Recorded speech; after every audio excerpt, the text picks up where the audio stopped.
8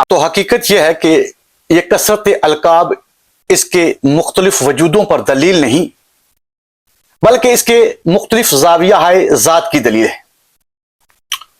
جو اس کی وحدت کے منافی نہیں ہے، کیونکہ اس کی ذات میں یہ کثرت حقیقی نہیں بلکہ اعتباری ہے۔ اور اسی لیے قرآن کے اندر ارشاد باری تعالیٰ ہے کہ آپ چاہیں اللہ کہہ کر پکارو یا رحمان کہہ کر پکارو، وہ ایک ہی بات ہے۔ یہ اعتبارات ہیں، ان کی جو حقیقت ہے وہ ایک ہی ذات ہے جو تعدد و کثرت سے عاری اور خالی و عرفہ ہے۔ اور عرفا جو ہیں اسی حقیقت کو وحدت میں کثرت سے تعبیر کیا کرتے ہیں۔ یہ بات ہم نے نوٹ کرنی ہے کہ عرفا نے جب بھی وحدت میں کثرت سے تعبیر کیا ہے تو اسی چیز کو انہوں نے تعبیر کیا ہے، یعنی پکارنے والے کے القاب و حروف و الفاظ و اصوات کی کثرت میں بھی اپنے مقام پر ایک حقیقت ہے، مگر وحدت ذات میں یہ اعتباری ہے اور ذات کی یکتائی کامل حقیقت ہے۔ اس ہی طرح تعدد مرکزیت اشکال کی حد تک حقیقت ہی ہوگا، مگر ذات کے حدود میں داخل ہو کر اعتباری ہو جائے گا، کیونکہ اصل مرکز ایک ہی ہے۔ ناظرین، اسی طرح جیومیٹری کی جو 20 مثالیں ہم دے سکتے ہیں، لیکن انہی بیان کردہ مثالوں سے بھی ایک عام طالب علم کو احادیت کے تصور میں روشناس کروایا جا سکتا ہے اگر ہم یہ محنت کریں تو۔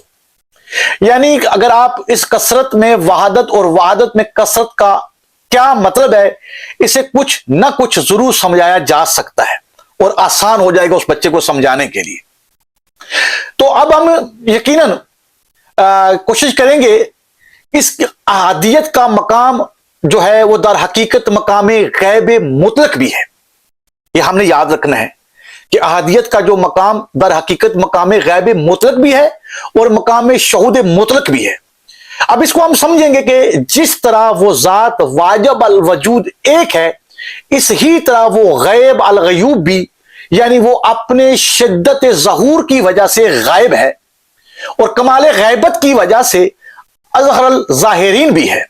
یعنی اس کا اظہار باوجہ آثار ہے نہ کہ باوجہ ظہور ذات ہے۔ اسے اب پھر سابقہ طرز پر استدلال سے پیش کرتا ہوں تاکہ ہم آسان مثال سے اس کو سمجھ سکیں۔ جیسا کہ آپ دیکھ چکے ہیں کہ وہ ایک مرکز مطلق ہے اور اس حقیقت سے کوئی انکار نہیں کر سکتا کہ جو بھی مرکز ہوتا ہے،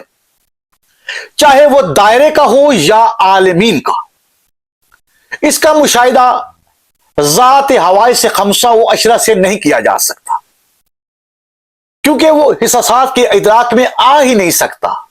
مثلا آپ ایک میل کے قطر کا ایک دائرہ لگائیں، یعنی ایک میل جو ہے اس کا قطر بنائیں اور دائرہ لگائیں، اور جب اس کا مرکز بنے گا تو وہ بہت بڑا ہوگا۔ یقیناً ایک میل کا آپ دائرہ لگا کے مرکز بنا رہے ہیں تو ایک بہت بڑا ہوگا۔ جب آپ اس کا مشاہدہ کریں گے تو پتہ چلے گا کہ وہ مرکز نہیں، ایک دائرہ ہے۔ پھر اس کو ایک دائرہ قرار دے کر اس کا مرکز بنائیں، تو جب یہ مرکز بنائیں گے تو پھر وہ چھوٹا سا ہوگا، مگر جب آپ خوردبین سے دیکھیں گے تو معلوم ہوگا کہ وہ بھی مرکز نہیں، ایک دائرہ ہے۔ آخر میں ایک پن کے برابر ایک مرکز بنائیں، پھر اسے مائکروسکوپ سے مشاہدہ کریں۔ جب آپ اس کو مشاہدہ کریں گے تو وہ بھی ایک دائرہ ہی نظر آئے گا، مرکز نہ بنے گا۔ پھر اسے بڑا کر لیں، اس میں ایک مرکز بنا لیں۔ اس ہی طرح خوردبین کو دوبارہ سے بڑا کرتے جائیں اور مرکز لگاتے جائیں۔ اس طرح مرکز سمٹتا چلا جائے گا اور سمٹتے سمٹتے اتنا سمٹے گا کہ محیط میں گم ہو جائے گا،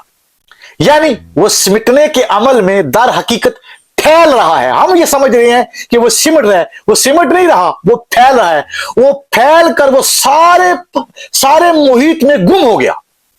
اس کا مشاہدہ محال ہو جائے گا۔ اب جب وہ پھیل جائے گا، ہم سمجھ رہے کہ وہ سمٹ رہی، وہ پھیل رہا ہے، تو جب وہ پھیل جائے گا تو اس کا جو ہے مشاہدہ بالکل محال ہو جائے گا۔ اب جو بھی آپ کوشش کر لیں وہ مشاہدے میں نہیں آئے گی۔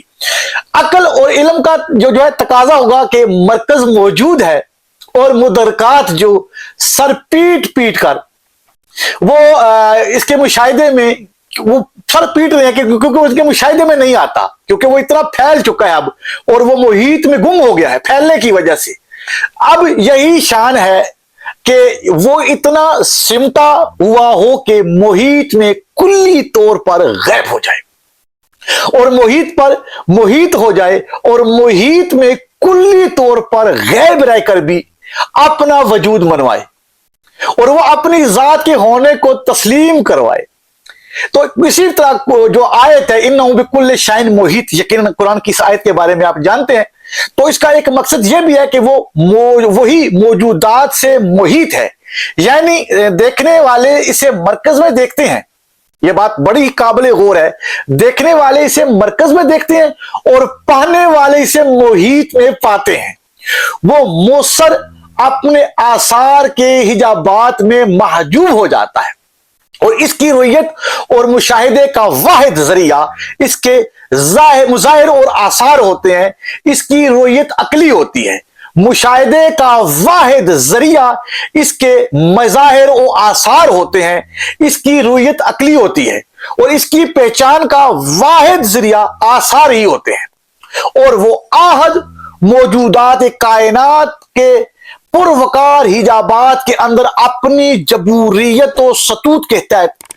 تخت پر جو ہے وہ جلوہ گار ہوتا ہے، کیونکہ مرکز کی یہی شان ہے